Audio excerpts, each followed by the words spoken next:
Today we're going to do something very interesting. You spoke about it last week to me. Fantastic idea.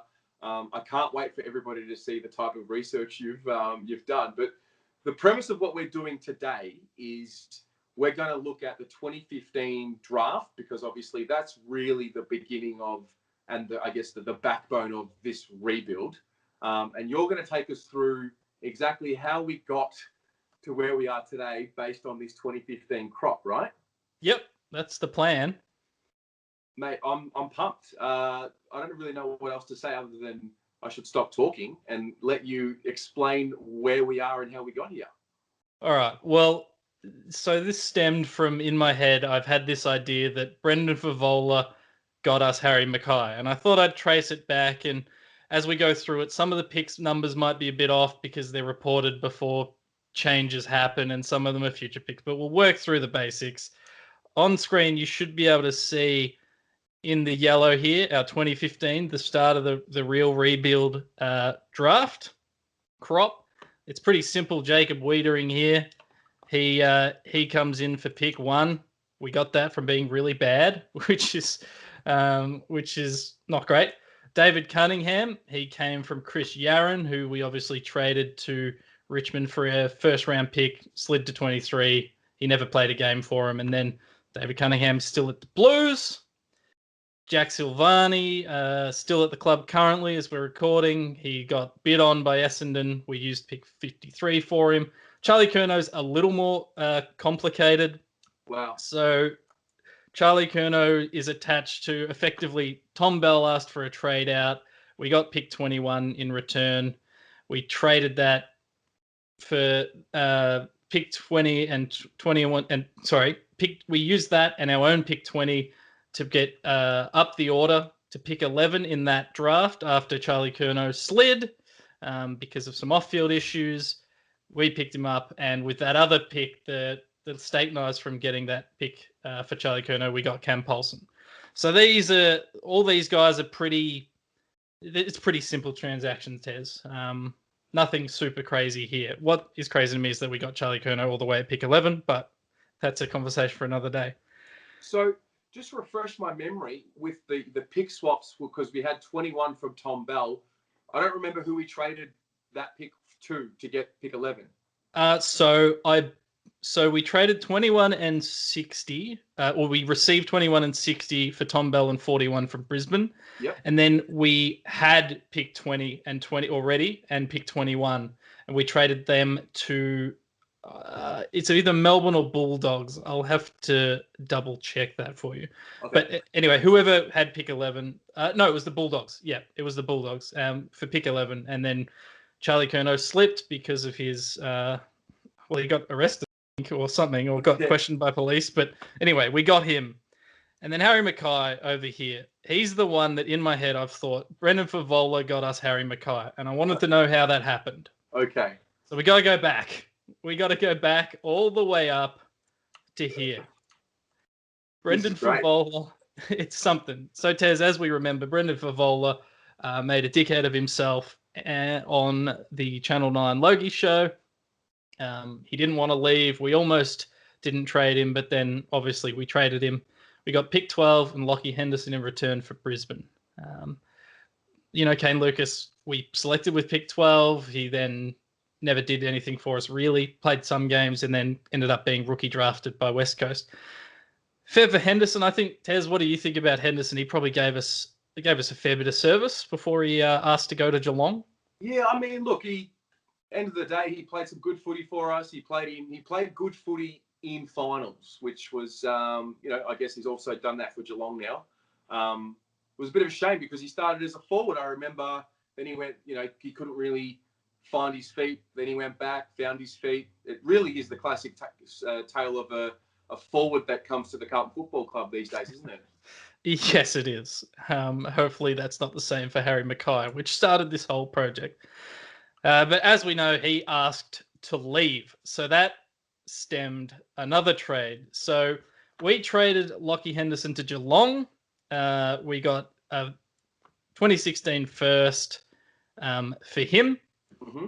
We then traded that Geelong 2016 first to GWS. But before we did that, we had pick 11 in the draft in 2012. We got Troy Menzel, another forward we thought was going to be a superstar. Ended up not happening. We traded him back to Adelaide at the start of this rebuild for Sam Kerridge to bolster a list spot and pick 28. Mm-hmm. Sam Kerridge was a pretty good servant, I think, for us, by the way. I always liked it. We traded a combination of that. First, Geelong's first, which we got for Henderson, pick 28, which we got for Menzel, and some picks we already had, 77 and 96.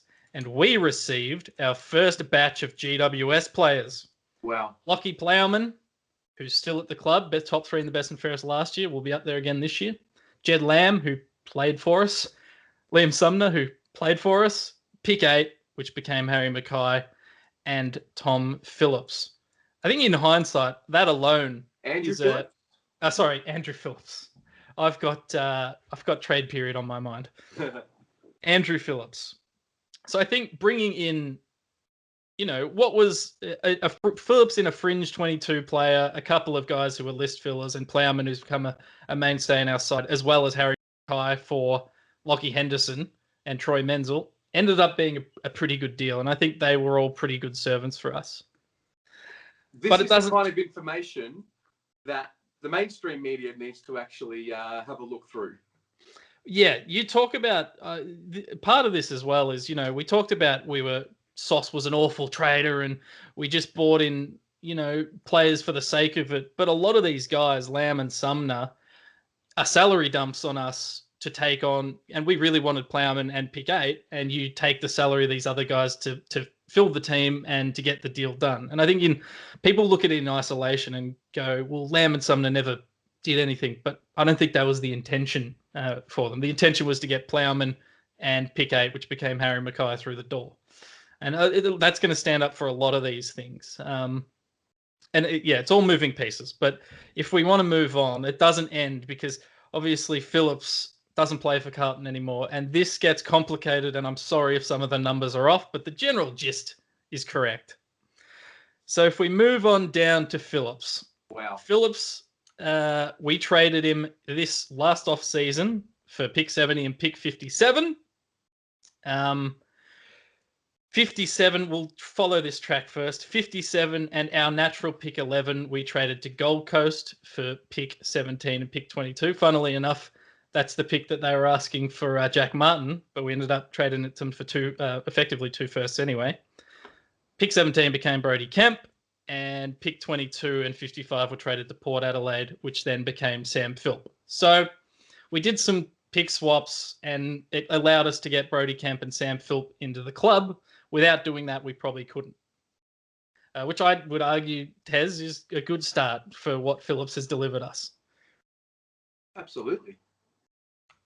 But he is connected to another trade. And so the pick 61 we traded with Andrew Phillips actually comes from Hawthorn, when they traded us Mark Pitnet 61 for our 54 and 63, which we got from someone else. It doesn't really matter.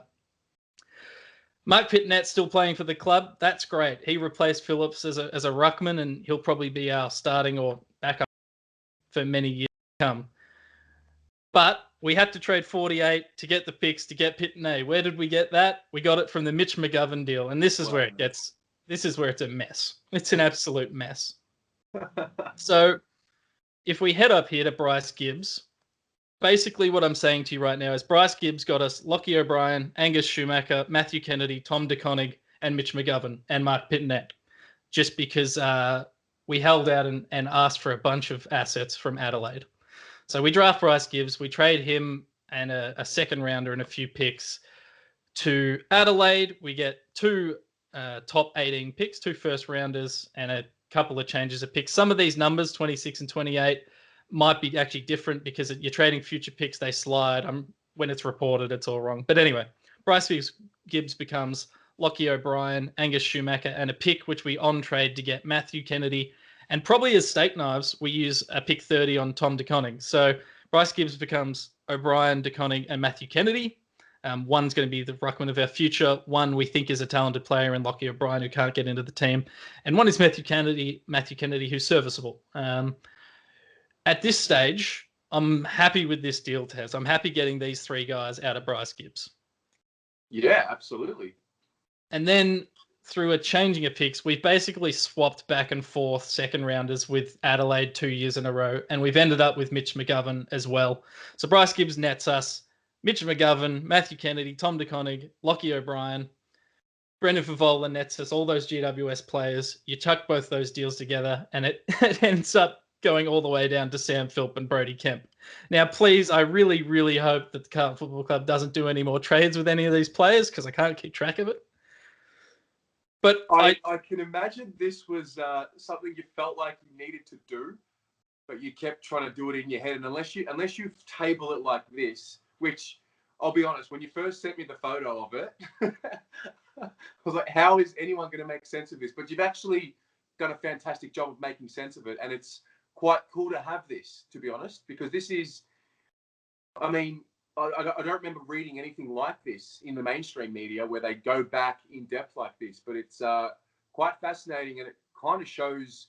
I mean, as much shit as Bryce Gibbs sort of copped this year for his final game. At the end of the day, his 2017 season, after he asked for a trade the year before, and we said no, and held him to account. That was a very professional season from Bryce, and probably his best. In my opinion, I'm still salty that he left because I don't think he should have left. But at the end of the day, him doing what he did in 2017 really helped us out. Well, that's it. And I agree. My preference is that these players don't leave if they're talented. But, whether Lockie O'Brien plays or not, if he gets traded, he'll become something. But we've got Tom DeConnick. You think he's going to be a ruckman of our future. We ended up getting Mitch McGovern sort of from the Bryce Gibbs deal. We thought that was probably good at the time. People will have different opinions now. I'm still holding out. And I guess the exercise shows that, when we actually started to rebuild, which was that 2015 period, we actually maximized a lot of the assets that were going out and coming in. And by absorbing salaries and taking on players that other clubs didn't want, we're able to create some really good talent. And it's highlighted in the main guys that we got, which is Harry Mackay, Jacob Wiedering, Cunningham, Silvani, and Curnow. Probably Curnow, Wiedering, and Mackay, but that doesn't happen if the club doesn't make some tough calls and some players don't request out. And Henderson requested out, and he kind of started this whole trigger effect, domino effect. It's just interesting to trace it back, and I'm sure we can put this online for people to look at and correct where I've made mistakes. But I think generally it's pretty spot on. But I guess, we've been lucky, Tez, that at this stage in the rebuild, no one asked to leave yet. No one's of the core group has actually asked out. And I'm fearful of that every day in my life. But I guess this shows that it's not always the worst thing, because when you close one door, another door opens. But we just keep re-signing players. So I'm happy with that too. No, I think you make a very good point. We as fans, not just Carlton fans, I think many fans are like this, but I can only speak on behalf of the Carlton fans. We're a very emotional club, very emotional bunch. We love our football club, and therefore we love our players, and we don't ever imagine them leaving. And I think for the players as well, I mean, you come to Carlton, like, why would you want to leave Carlton? You just, as a player, as a human, you just get looked after. Not just financially, but you're in a big Melbourne club, big supporter base, branding, marketing opportunities. Like, it's just, But having said that, I think you hit a nail on the head. I mean, I'm happy no one's requested a trade yet, but the reality is, I don't think any of these boys. Maybe Jacob Wiedering, he's starting to hit his peak form.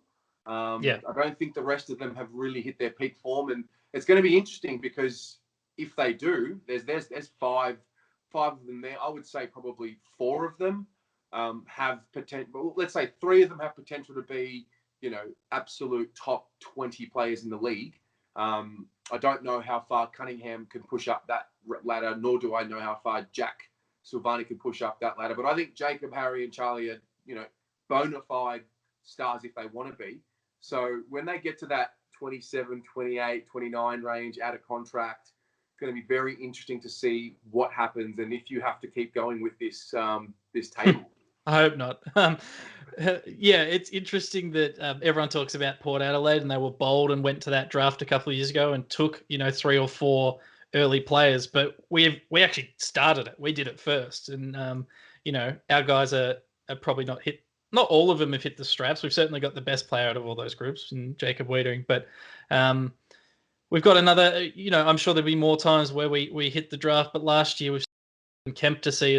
Kemp's the exciting one, and it's all connected back to Brendan Favola having too many beers. So in my head, I've always known that, and we finally got it on paper. So if someone wants to come in and fix it up, you are absolutely welcome to. Well, how does your brain feel now that you've got it out? It's so I haven't had to think about it anymore. I just get angry about free agency compensation now. So one thing out, another thing takes its place. Absolutely love it, mate. Well, thanks so much for putting this all together. We might put a little something together for Instagram and Facebook as well as a graphic, and maybe just refine this a little bit more. Yes. But this was a fantastic chat, and mate, I really appreciate you coming in and sharing. Always a pleasure to be on Blue Abroad, boys. Love it, mate.